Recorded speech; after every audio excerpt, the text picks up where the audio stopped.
guys, it's me, Myiesha, and my sister, Mikaela! and with my mother, Joseph! and with my papa.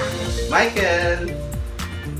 Today, We're gonna do cheddar and apple, an apple grilled cheese sandwiches! The ingredients are 8 slices of bread, 8 slices of cheddar cheese,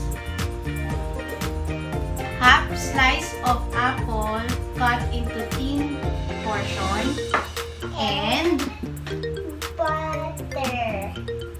The steps with this sandwich. sandwich are put the cheese, the grilled cheese on the bread, and put the apple, 2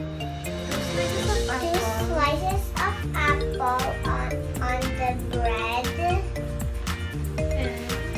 and put again cheese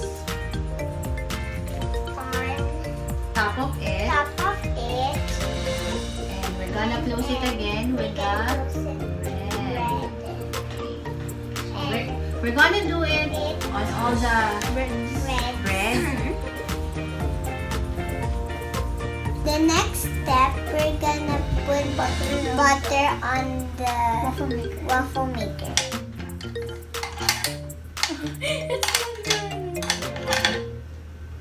For the next step, we will put the bread inside the waffle maker.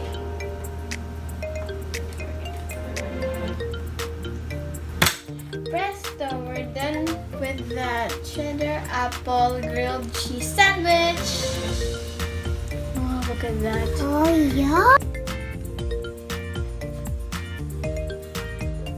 We're already done our Cheddar and apple grilled cheese sandwich. So, we're gonna start eating this. Okay, let's get one.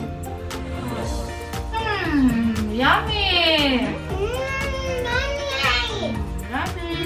Okay guys, we encourage you to do this at home to have your snack. You subscribe, like, and share.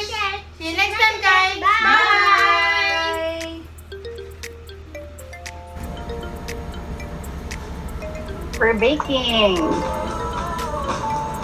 Third place, Janina Joseph.